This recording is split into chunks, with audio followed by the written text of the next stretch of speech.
What would you do if the people you trusted most turned their backs on your child, tearing them down in front of a crowd, unaware of the storm they'd just unleashed?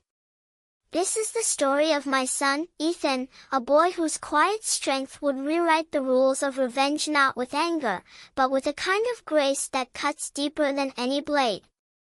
I'll never forget that crisp autumn evening at the community talent show. The town hall was packed, the air buzzing with anticipation. Ethan, my 10-year-old, had been practicing for weeks.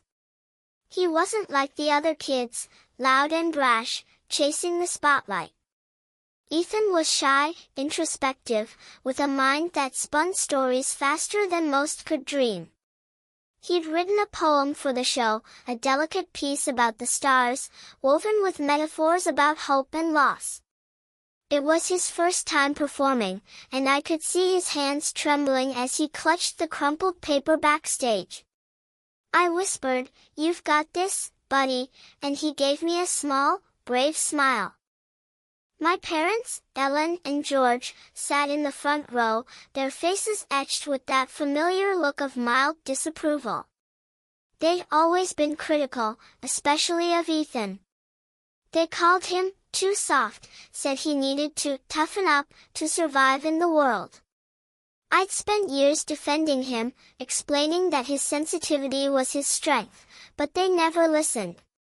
Still, I hoped tonight would be different. I hoped they'd see the beauty in his words. When Ethan's turn came, he stepped onto the stage, his small frame swallowed by the spotlight. His voice wavered at first, but as he read, it grew steady, each word carrying the weight of his heart. The room fell silent, captivated by the imagery of constellations dancing in a lonely sky. I felt my chest swell with pride. He was doing it. He was shining. Then it happened. As Ethan finished and the applause began, my mother stood up. The room hushed, expecting a proud grandmother's praise. Instead, her voice cut through the air like a whip. "That was quaint, Ethan, but honestly, it's a bit childish. You should focus on something practical, not this dreamy nonsense." My father chuckled, adding, "Yeah, kid, poetry won't get you anywhere. Try football next time." The audience shifted uncomfortably, some laughing nervously, others whispering. Ethan froze, his face crumpling as he fled the stage. I rushed to him, finding him curled up backstage, tears streaking his cheeks. "They hate me," he whispered. My heart shattered. I wanted to scream at my parents, to demand why they'd humiliate their own grandson in front of everyone. But as I held him, I saw something flicker in his eyes, not just pain, but a spark of something fierce. "I'm okay, Dad," he said, wiping his face. "I'll show them." The next few weeks were quiet. Ethan didn't talk about the talent show, but he spent hours in his room, writing, sketching, thinking. I worried he was retreating into himself, but he assured me he was fine. "I'm working on something," he'd say with a secretive smile. I trusted him, but I couldn't shake the anger at my parents. They acted as if nothing had happened, brushing off my attempts to confront them. "We're just being honest," my mother said. "He needs to grow up." I wanted justice, but I didn't know how to make them understand the hurt they'd caused. Then came the twist I never saw coming. Ethan's school announced a regional writing competition, open to the public, with entries displayed at a gala event.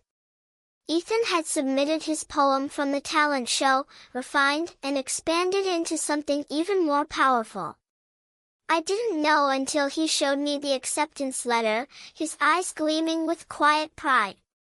"I want Grandma and Grandpa to come," he said. I hesitated, but he insisted. "They need to see this." The gala was held in a grand library, its walls lined with books and its air thick with anticipation. My parents arrived, skeptical but curious, assuming Ethan's entry was just another childish effort. The room was filled with local writers, teachers, and families, all gathered to celebrate young talent. When Ethan's name was called as a finalist, I saw my parents exchange a glance, surprised but unimpressed. Then a woman stepped onto the stage, a surprise guest whose presence sent a ripple through the crowd. It was Dr. Clara Monroe, a renowned poet and professor who judged the competition. She was Ethan's literary hero, someone he'd read about in library books. I had no idea how he'd managed to get her attention, but later I learned he'd sent her his poem months ago, along with a letter about why he wrote it. She'd been so moved that she'd agreed to attend the gala and read his work herself. Dr. Monroe's voice filled the room as she read Ethan's poem. It was a masterpiece of emotion, weaving the pain of being misunderstood with the resilience of a young soul who refused to dim his light. The audience was spellbound, some wiping tears, others nodding in awe.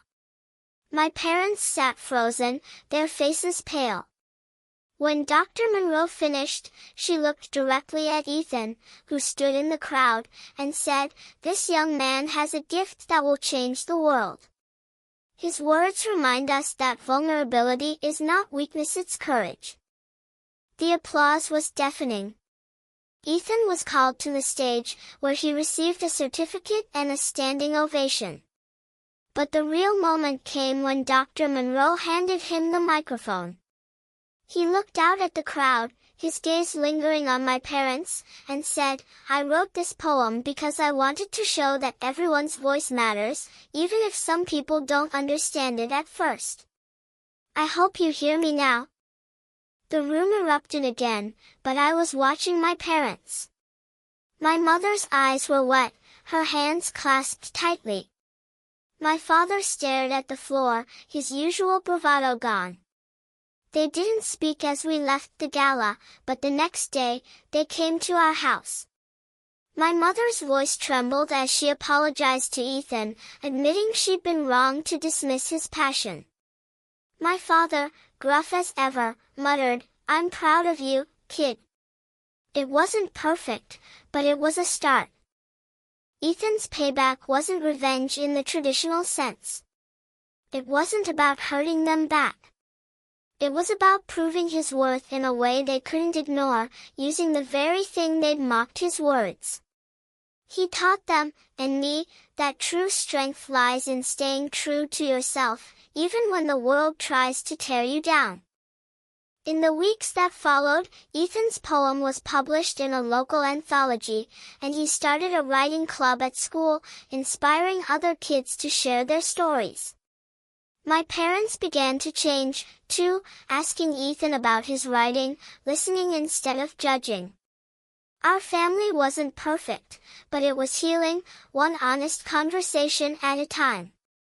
Looking back, I realize Ethan's triumph wasn't just about silencing his critics. It was about showing that humiliation doesn't define you, your response does. He took their cruelty and turned it into something beautiful, something that touched hearts far beyond our small town. And in that quiet, powerful way, my son reminded us all that the greatest payback is living your truth, unapologetically, until the world can't help but listen.